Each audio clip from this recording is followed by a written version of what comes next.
Everyone, कैसे हो आप सभी। स्वागत है आपका अपने चैनल टीचिंग विद बानी में। आई होप आप सभी अच्छे होंगे और अपनी तैयारी को बेहतर कर रहे होंगे। दोस्तों, आज की जो हमारी क्लास है उसमें भारतेंदु युग और द्विवेदी युग के हम प्रश्नों को करेंगे। तो चलिए आज के वीडियो को स्टार्ट करते हैं। उससे पहले अगर आप चैनल पे पहली बार आए हो तो चैनल को सब्सक्राइब और वीडियो को लाइक जरूर करना। आज का हमारा पहला क्वेश्चन है, भीतर भीतर सब रस चूसे, हंसी हंसी के तन मन धन मुंह से। यह पंक्ति किस कवि की है? ठाकुर जगमोहन सिंह, भारतेंदु हरिश्चंद्र, प्रताप नारायण मिश्र या बालकृष्ण भट्ट। जल्दी से सभी लोग इसका राइट आंसर बताइएगा। भीतर भीतर सब रस चूसे, हंसी हंसी के तन मन धन मुंह से। यह पंक्ति किसकी है? तो दोस्तों आपको याद रखना, ये जो पंक्ति है वो किसकी है? भारतेंदु हरिश्चंद्र की। तो इसका राइट आंसर क्या होगा? Option B. हमारा नेक्स्ट क्वेश्चन है, निम्नलिखित में से कौन सी रचना ठाकुर जगमोहन सिंह की नहीं है? प्रेम संपत्ति लता, श्यामा लता, श्यामा सरोजनी, प्रेम पेला। जल्दी से बताइए सभी लोग, इसका राइट आंसर क्या होगा? हाँ जी, निम्नलिखित में से कौन सी रचना है जो ठाकुर जगमोहन सिंह की नहीं है? तो दोस्तों आपको याद रखना, जो प्रेम पेलाप है ये ठाकुर जगमोहन सिंह की रचना नहीं है। तो इसका राइट आंसर क्या होगा? Option D. अब बात करें ये, चलो ठाकुर जगमोहन सिंह की नहीं है तो ये किसकी रचना है? तो आपको याद रखना, ये जो रचना है ये भारतेंदु हरिश्चंद्र की है। किसकी रचना है? भारतेंदु भारतेंदु हरिश्चंद्र हरिश्चंद्र। ये इनकी बहुत इंपॉर्टेंट रचना है, बहुत बार पेपर में पूछी गई है। मैंने आपको क्या बताया? निम्नलिखित में से कौन सी रचना ठाकुर जगमोहन की नहीं है? तो आपको याद रखना, जो प्रेम प्रलाप रचना है ये ठाकुर जगमोहन सिंह की नहीं है, बल्कि ये रचना भारतेंदु हरिश्चंद्र की है। बाकी प्रेम संपत्ति लता, श्यामा लता, श्यामा सरोजनी ये ठाकुर जगमोहन सिंह की रचनाएं हैं। हमारा नेक्स्ट क्वेश्चन है, निम्नलिखित कवियों में से भारतेंदु युगीन कौन है? बंशीधर शुक्ल, माखन लाल चतुर्वेदी, सोहन लाल द्विवेदी, बद्री नारायण चौधरी, प्रेमघन। जल्दी से बताइए सभी लोग, इसका राइट आंसर क्या होगा? दोस्तों ये जितने भी क्वेश्चन है ये प्रीवियस पेपर से लिए गए, तो सभी इंपॉर्टेंट है। आप किसी भी स्टेट के TGT, PGT, KVS, NBS assistant professor की तैयारी कर रहे हो तो आपके लिए क्लास बहुत ज्यादा इंपॉर्टेंट है। पूरी क्लास जरूर देखना, उसके बाद मुझे अपना स्कोर बताना कि आज की क्लास में आपका स्कोर कितना रहा है। बताइए इसका राइट आंसर क्या होगा? निम्नलिखित कवियों में से भारतेंदु युगीन कौन है?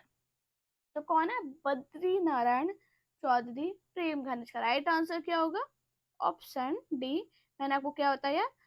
भारतेंदु युगीन कवि कौन है? बद्री नारायण चौधरी, प्रेमघन। हमारा नेक्स्ट क्वेश्चन है, वे पूर्वीपन की परवाह न करके अपने वैश्वारिक ग्राम कहावतें और शब्द की बेधड़क रख दिया करते थे। शुक्ल जी ने इन पंक्तियों का संबंध किससे है? भारतेंदु, प्रेमघन, बालकृष्ण भट्ट, प्रताप नारायण मिश्र। जल्दी से बताइए इसका राइट आंसर क्या होगा? हाँ जी दोस्तों, वे पूर्वीपन की परवाह ना करके अपने व्यापारिक की ग्राम कहावतें और शब्द की बेधड़क रख दिया करते थे। शुक्ल जी की ये पंक्ति किसके संबंध में है? तो आपको याद रखना, ये जो पंक्ति है किसके संबंध में? प्रताप नारायण मिश्र के। इसका राइट आंसर क्या होगा? Option D. हमारा नेक्स्ट क्वेश्चन है, धूरे का लता वीने, कनातन के डाल बांधे जैसा शीर्षक किस लेखक ने दिया है? भारतेंदु हरिश्चंद्र, प्रताप नारायण मिश्र, बालकृष्ण भट्ट, बद्री नारायण चौधरी। जल्दी से बताइए इसका राइट आंसर क्या होगा? हाँ जी, घूरे का लत्ता बीने, कनातन के डाल बांधे जैसा शीर्षक किस लेखक ने दिया था? तो दोस्तों आपको याद रखना, ये जो शीर्षक है प्रताप नारायण मिश्र ने दिया था। तो इसका राइट आंसर क्या होगा? Option B. हमारा नेक्स्ट और मोस्ट इंपॉर्टेंट क्वेश्चन, काफी बार मैंने आपको ये कराया है। 8 मास बीते जजमान, अब तो करो दक्षिणा दान। पंक्ति का संबंध किस संपादक से है? भारतेंदु से, बालकृष्ण भट्ट से, प्रताप नारायण मिश्र से या प्रेमघन से? जल्दी से बताइए इसका राइट आंसर क्या होगा? हाँ जी दोस्तों, क्या होगा इसका राइट आंसर? 8 मास बीते जजमान, अब तो करो दक्षिणा दान। पंक्ति का संबंध किससे है? तो दोस्तों आपको याद रखना, ये जो पंक्ति है इसका संबंध प्रताप नारायण मिश्र से है। तो इसका राइट आंसर क्या होगा? Option C. अब बात करें ये पंक्ति किस चीज से ली गई है, तो आपको याद रखना ये जो पंक्ति है ये ब्राह्मण पत्रिका के संबंध में है। किसमें? ब्राह्मण पत्रिका, ब्राह्मण पत्रिका के संबंध में है। और बात करें ये ब्राह्मण पत्रिका के संपादक कौन है, किसने संपादक कौन है, तो आपको याद रखना इसके संपादक कौन है? प्रताप नारायण मिश्र, प्रताप नारायण मिश्र। मैंने आपको क्या बताया? 8 मास बीते जजमान, अब तो करो दक्षिणा दान। पंक्ति का संबंध ब्राह्मण पत्रिका के संपादक प्रताप नारायण मिश्र से है। आपको याद रखना ये जो पंक्ति है ये ब्राह्मण पत्रिका से ली गई है, जिसके संपादक कौन है? प्रताप नारायण मिश्र। ये बहुत बार पेपर में पत्रिका में क्वेश्चन बनाएंगे, ब्राह्मण पत्रिका के संपादक कौन है, तो आपको याद रखना प्रताप नारायण मिश्र है। हमारा नेक्स्ट क्वेश्चन है, गद्य रचना को एक कला के रूप में ग्रहण करके अपने वाले कमल की कारीगरी समझने वाले लेखक। कमल नहीं होगा इधर, कलम होगा, कलम की कारीगरी, कलम की कारीगरी समझने वाले लेखक थे रामचंद्र शुक्ल, बद्रीनाथ भट्ट, गोविंद नारायण मिश्र, बद्री नारायण चौधरी। जल्दी से बताइए सभी लोग इसका राइट आंसर क्या होगा? हाँ जी। अब इस क्वेश्चन में आएगा आपको कंफ्यूजन, बताइए इसका राइट आंसर क्या है? गद्य रचना को एक कला के रूप में ग्रहण करने वाले, कलम की कारीगरी समझने वाले लेखक थे। जल्दी से बताइए। तो दोस्तों आपको याद रखना इसके लेखक कौन थे? बद्री नारायण चौधरी। इसका राइट आंसर क्या होगा? Option D. अब देखो इधर एग्जामिनर ने आपको भटकाने के लिए बद्रीनाथ भट्ट भी दिया था। अब इधर पे ही आता है कंफ्यूजन। तो दोस्तों मैं आपसे यही कहूंगी जब आप एग्जाम देने जाओ ना तो अपने क्वेश्चन को बहुत अच्छे से समझो। ऐसा नहीं है कि मुझे तो आता है, मैं तो सब सर्वगुण संपन्न हूँ, मुझे तो हिंदी घोल के पी ली, नहीं। अपने क्वेश्चन को समझो, उसके बाद आप आंसर दोगे ना तो ज्यादा बेस्ट रहेगा। मैंने आपको क्या बताया? गद्य रचना को एक कला के रूप में ग्रहण करने वाले, कलम की कारीगरी समझने वाले लेखक बद्री नारायण चौधरी थे। हमारा नेक्स्ट क्वेश्चन है, हिंदी पुनर्जागरण काल किसे कहा जाता है? छायावाद को, भारतेंदु युग को, द्विवेदी युग को, प्रगतिवादी युग को। जल्दी से बताइए इसका राइट आंसर क्या होगा? हाँ जी दोस्तों, क्या होगा इसका राइट आंसर? हिंदी पुनर्जागरण काल किसे कहा जाता है? तो दोस्तों आपको याद रखना हिंदी साहित्य में पुनर्जागरण काल भारतेंदु युग को कहा जाता है। तो इसका राइट आंसर क्या होगा? Option B. अब जैसे क्वेश्चन बनता है कि द्विवेदी युग को क्या कहते हैं, जल्दी से बताइए। तो आपको याद रखना द्विवेदी युग को जागरण सुधार काल कहा जाता है। क्या बोला जाता है? जागरण सुधार काल। मैंने आपको क्या बताया? हिंदी पुनर्जागरण काल किसे कहा जाता है? तो आपको याद रखना हिंदी साहित्य में पुनर्जागरण काल भारतेंद्र युग को कहा जाता है, जबकि द्विवेदी युग को जागरण सुधार काल कहा जाता है। इंपॉर्टेंट क्वेश्चन है, सभी पेपर में पूछे गए, मोस्ट इंपॉर्टेंट है। सभी लोग बताना आज की जो हमारी क्लास है इसमें 30 प्रश्न हम आपको कराएंगे। 30 में आपका स्कोर क्या रहता है ये मुझे सभी लोग कमेंट करना। देखते हैं लोग कितने स्कोर आप लोग करते हो। हमारा नेक्स्ट क्वेश्चन है, भारतेंदु काल में नई मानसिकता के उन्मेष का काल था। इस कालखंड को किस नाम से अभिहित किया गया? जागरण काल, पुनर्जागरण काल, निर्माण काल या सुधार काल? बताइए इसका राइट आंसर क्या होगा? तो दोस्तों क्या होगा इसका राइट आंसर? भारतेंदु काल की नई मानसिकता के उन्मेष के काल को किस कालखंड के रूप में अभिव्यक्त किया गया? तो आपको याद रखना किस कालखंड के रूप में? पुनर्जागरण काल। इसका राइट आंसर क्या होगा? Option B.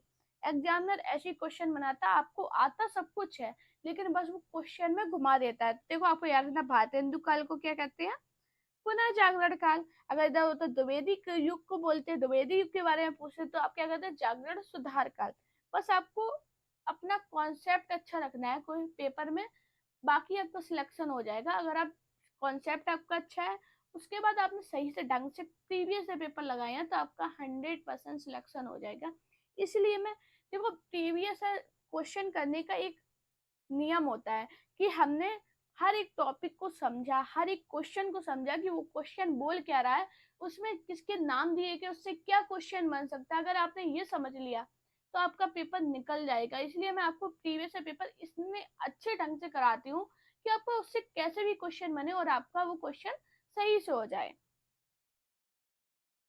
हमारा नेक्स्ट क्वेश्चन है, निज भाषा उन्नति आहे सब उन्नति को मूल किसकी काव्य पंक्ति है? भवानी प्रसाद मिश्र, मैथिली शरण गुप्त, भारतेंदु हरिश्चंद्र, महावीर प्रसाद द्विवेदी। जल्दी से बताइए सभी लोग, इसका राइट आंसर क्या होगा? हाँ जी, निज भाषा उन्नति आहे सब उन्नति को मूल किस काव्य की पंक्ति है? तो दोस्तों आपको याद रखना है ये किसकी पंक्ति है, इस पंक्ति के रचनाकार कौन है? तो आपको याद रखना है इस पंक्ति के रचनाकार भारतेंदु हरिश्चंद्र। इसका राइट आंसर क्या होगा? Option C. अब बात करें भारतेंदु हरिश्चंद्र से, एक क्वेश्चन बनता है कि हिंदी नव जागरण का अग्रदूत किसे कहते हैं? तो आपको याद रखना जो भारतेंदु हरिश्चंद्र है इन्हें हिंदी नव जागरण के अग्रदूत कहलाते हैं। क्या कहलाते हैं? हिंदी नव जागरण के अग्रदूत, हिंदी जब नव जागरण के अग्रदूत कहलाते हैं। अब बात करें भारतेंदु हरिश्चंद्र की प्रसिद्ध रचनाएं जो पेपर में बहुत पूछी जाती हैं, तो आपको सभी ने पढ़ी होगी भारत दुर्दशा। भारत दुर्दशा किसकी रचना है? तो आपको याद रखना ये भारतेंदु हरिश्चंद्र की है। एक इनकी पूछी जाती है अंधेर नगरी, अंधेर नगरी ये किसकी रचना है? तो आपको याद रखना ये भी भारतेंदु हरिश्चंद्र की है। मैंने आपको क्या बताया, निज भाषा उन्नति है सब उन्नति को मूल, ये जो पंक्ति है इसके रचनाकार भारतेंदु हरिश्चंद्र है। भारतेंदु हरिश्चंद्र को हिंदी नव जागरण के अग्रदूत कहलाते हैं। इनकी प्रमुख रचनाएं भारत दुर्दशा और अंधेर नगरी है। हमारा नेक्स्ट क्वेश्चन है, लाश किस भाषा का शब्द है? फारसी, पुर्तगाली, अरबी, तुर्की। बताइए इसका राइट आंसर क्या होगा? हाँ जी, लाश किस भाषा का शब्द है? तो दोस्तों आपको याद रखना जो लाश है ये किस भाषा का शब्द है? तुर्की भाषा का। तो इसका राइट आंसर क्या होगा? Option D. अब आप लोगों के लिए एक होमवर्क है, चेचक किस भाषा का शब्द है ये बताना मुझे कमेंट में। चेचक और कौन सा बताऊं मैं? कालीन।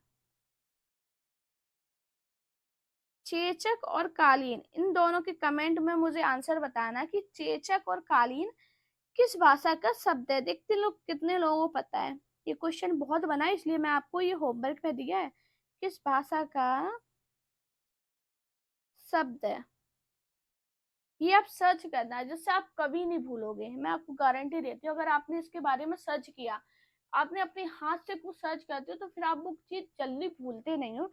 इसलिए बताना चेचक और कालीन किस भाषा का शब्द है, और ये आपके टीजीटी पीजीटी में पूछे गए इंपॉर्टेंट क्वेश्चन है, सभी लोग बताना। और मैंने क्या बताया, लाश किस भाषा का शब्द है?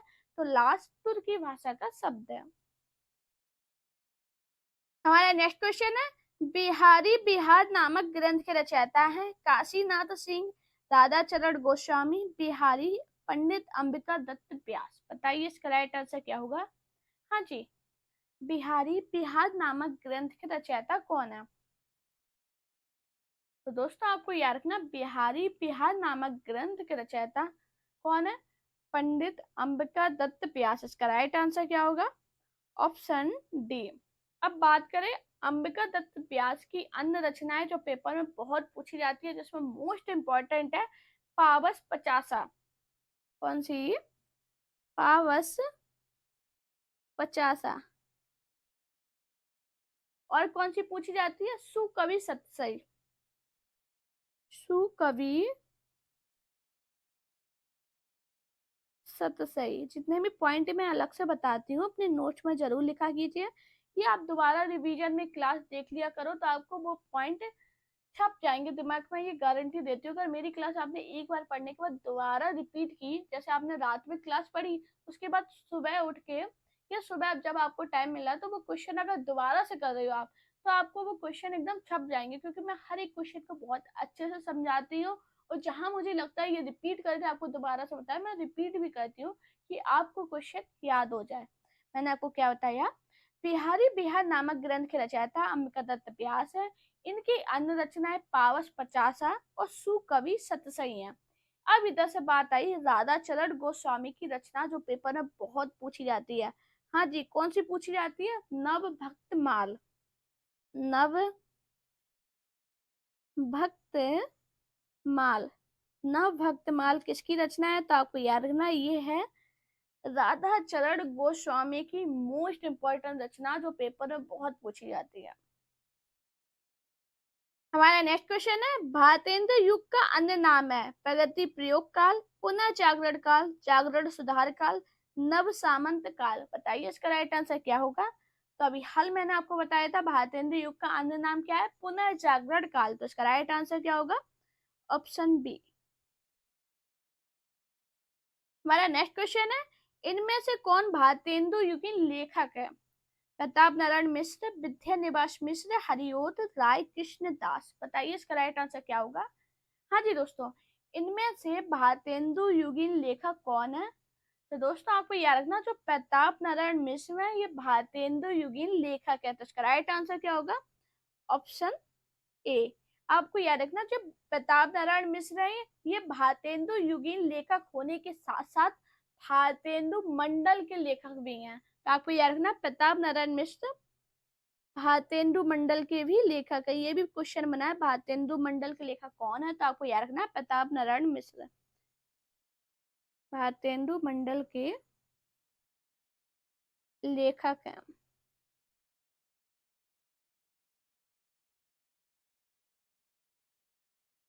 हमारा नेक्स्ट क्वेश्चन है इनमें से किस लेखक का संबंध भारतेंदु मंडल से नहीं था? प्रताप नारायण मिश्र, बालकृष्ण भट्ट, बद्री नारायण चौधरी प्रेमघन, ठाकुर जगमोहन सिंह। बताइए इसका राइट आंसर क्या होगा? हाँ जी, क्या होगा इसका राइट आंसर? तो दोस्तों आपको याद रखना कौन से लेखक भारतेंदु मंडल के नहीं है? तो वो कौन है? बालकृष्ण शर्मा। इसका राइट आंसर क्या होगा? Option B. बालकृष्ण शर्मा नवीन राष्ट्रीय संस्कृति धारा के कवि हैं। कौन है ये? नवीन राष्ट्रीय नवीन राष्ट्रीय सांस्कृतिक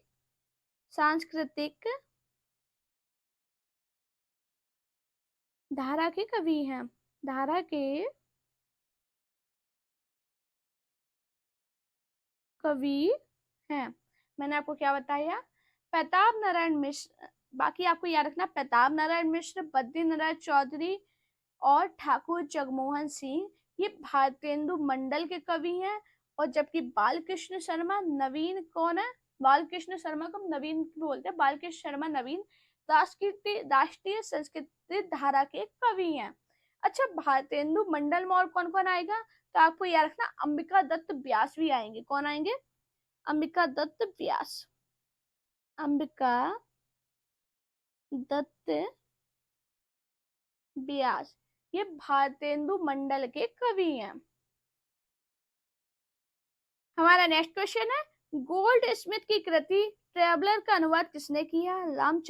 रामचरित उपाध्याय, श्रीधर पाठक, राम नरेश त्रिपाठी, ठाकुर गोपाल सदर सिंह। बताइए इसका राइट आंसर क्या होगा? हाँ जी दोस्तों, गोल्ड स्मिथ की कृति ट्रेवलर का अनुवाद किसने किया था? तो दोस्तों आपको याद रखना गोल्ड स्मिथ की कृति ट्रेवलर का हिंदी अनुवाद किसने किया था?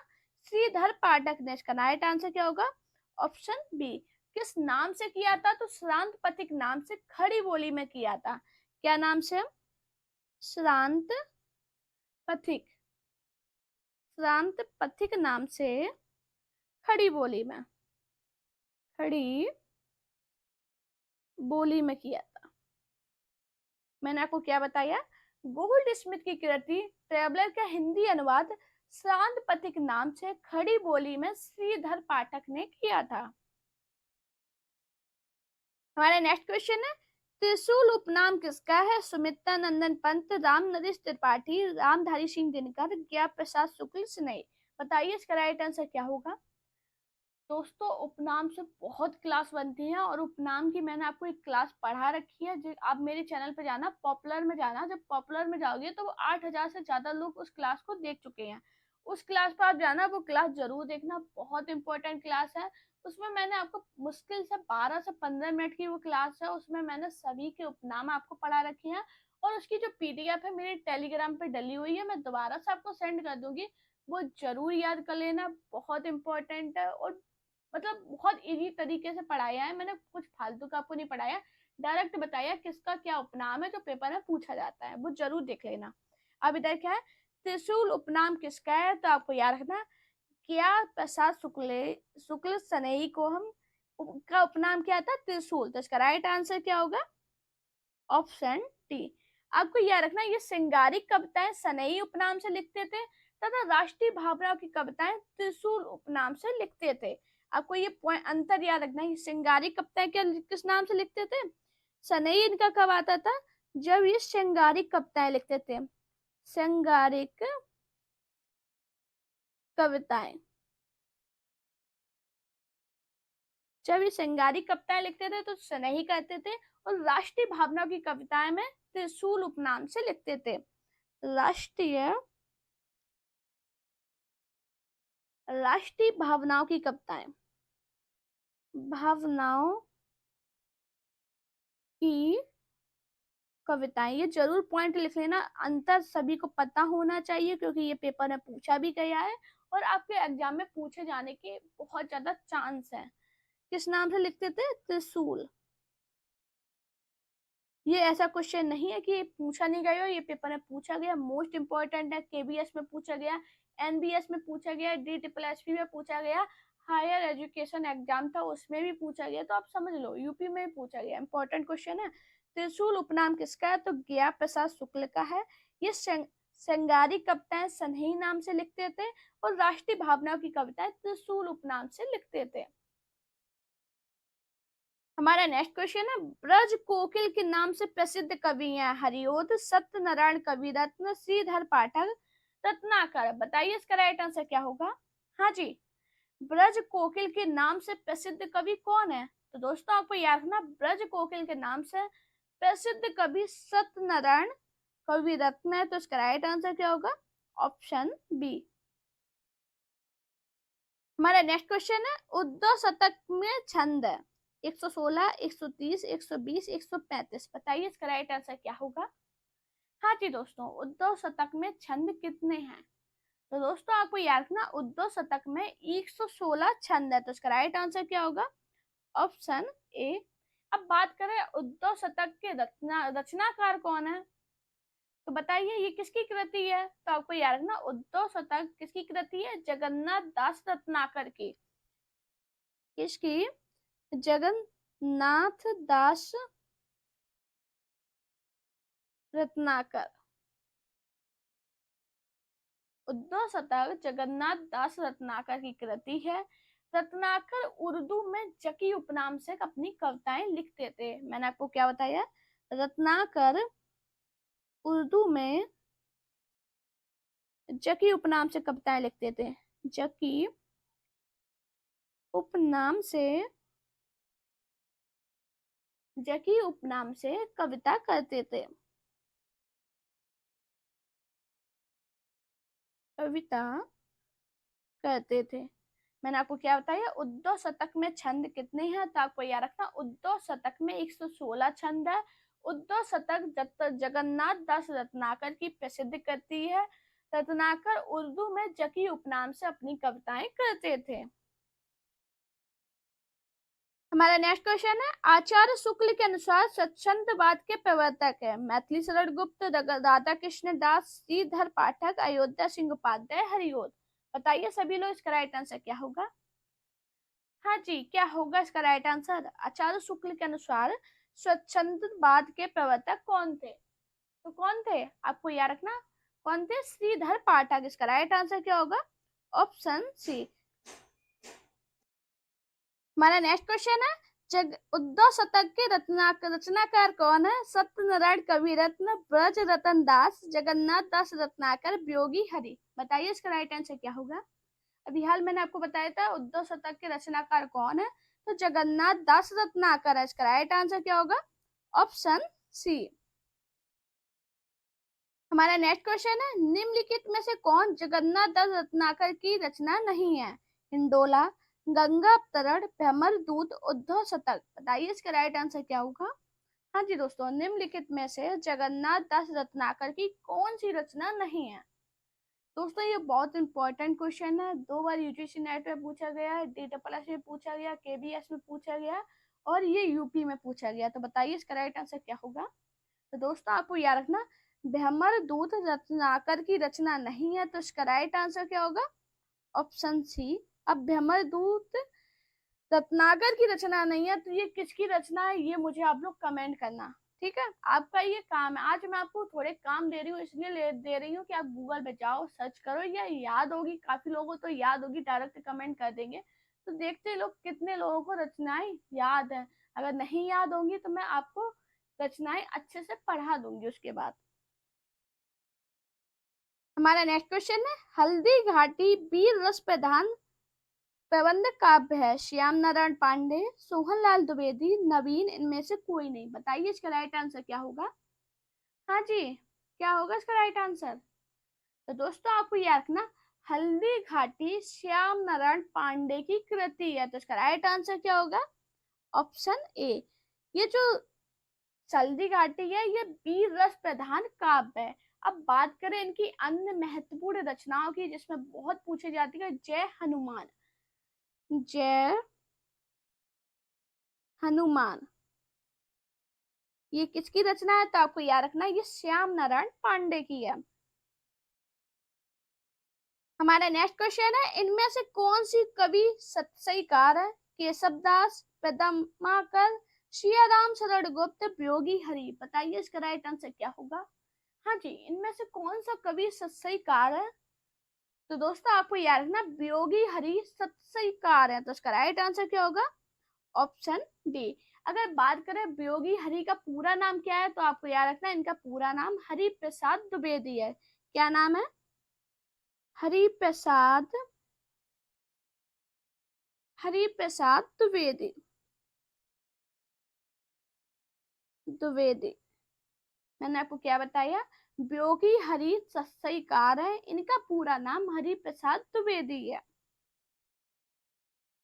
हमारा नेक्स्ट क्वेश्चन है, इनमें से जगन्नाथ दास रत्नाकर की कृति छांटिए? उद्धव शतक, गीतावली, भ्रमर गीत, रश्मि रथी। बताइए इसका राइट आंसर क्या होगा? आप सभी को पता है उद्धव शतक किसकी कृति है? जगन्नाथ दास रत्नाकर की। तो इसका राइट आंसर क्या होगा? Option A. अगर आपने स्टार्टिंग से क्लास ध्यान से पढ़ी होगी तो आपके लिए क्वेश्चन तुरंत आ गया होगा। हमारा नेक्स्ट क्वेश्चन है, ब्रज भाषा आधुनिक कालीन प्रसिद्ध कवि है? मैथिली शरण गुप्त, जगन्नाथ दास रत्नाकर, हरिओत, भारतेंदु हरिश्चंद्र। बताइए इसका राइट आंसर क्या होगा? ब्रज भाषा आधुनिक कालीन प्रसिद्ध कवि कौन है? तो दोस्तों आपको याद रखना, आधुनिक ब्रज भाषा कवियों में रत्नाकर जी का महत्वपूर्ण स्थान है, तो इसका राइट आंसर क्या होगा? Option B. हमारा नेक्स्ट क्वेश्चन है, निम्न में से कौन सा काव्य ग्रंथ अयोध्या सिंह उपाध्याय हरिओत का है? पद्म प्रसून, प्रेम पचीसी, मृत्युंजय, देव सभा। बताइए इसका राइट आंसर क्या होगा? हाँ जी दोस्तों, क्या होगा इसका राइट आंसर? तो दोस्तों आपको याद रखना, कौन सा काव्य ग्रंथ अयोध्या सिंह उपाध्याय हरिओत का है? तो वो कौन है? पद्म प्रसून। इसका राइट आंसर क्या होगा? Option A. हमारा नेक्स्ट क्वेश्चन है, कविता करके तुलसी न लसे, कविता लसी न पा तुलसी की कला। तुलसीदास जी की यह पंक्ति प्रशस्ति वचन इनमें से किसका है? अयोध्या सिंह उपाध्याय हरिओत, जगम्बर प्रसाद हितैषी, नाभादास, जगन्नाथ दास रत्नाकर। बताइए इसका राइट आंसर क्या होगा? हाँ जी, कविता करके तुलसी न लसे, कविता लसी पा तुलसी की कला किसकी है? अयोध्या सिंह उपाध्याय हरिओत की। इसका राइट आंसर क्या होगा? ऑप्शन ई, ए माफी चाहेंगे, ए।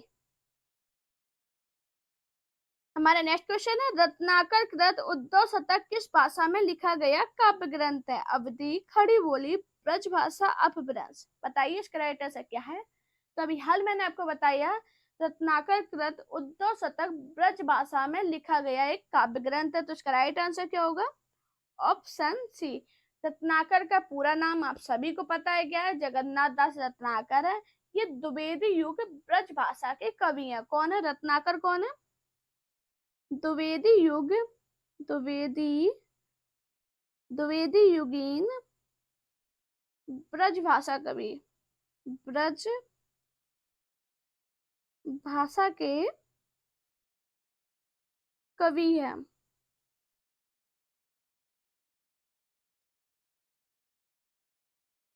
हमारा नेक्स्ट क्वेश्चन है, भारत भारती काव्य का प्रकाशन कब हुआ? इसकी सन शायद गलत होगी। इनके ऑप्शन थे 1910, 1911, 1912 या 1915। बताइए इसका राइट आंसर क्या होगा? ये गलत हो गए। भारत भारती काव्य का प्रकाशन कब हुआ? तो दोस्तों आपको याद रखना, भारत भारती काव्य का प्रकाशन 1912 में हुआ। तो इसका राइट आंसर क्या होगा? Option C. दोस्तों अगर आपको मेरी वीडियो पसंद आई हो तो वीडियो को लाइक कीजिए, चैनल को सब्सक्राइब कीजिए, अपने दोस्तों से वीडियो को शेयर करना। साथ में मेरा टेलीग्राम अकाउंट टीची विद वानी और इंस्टाग्राम अकाउंट वानी शर्मा ऑफिशियल पे मुझे फॉलो कीजिए। अपना प्यार और सपोर्ट चैनल पे इसी प्रकार बनाए रखिए। Thank you guys watching this video.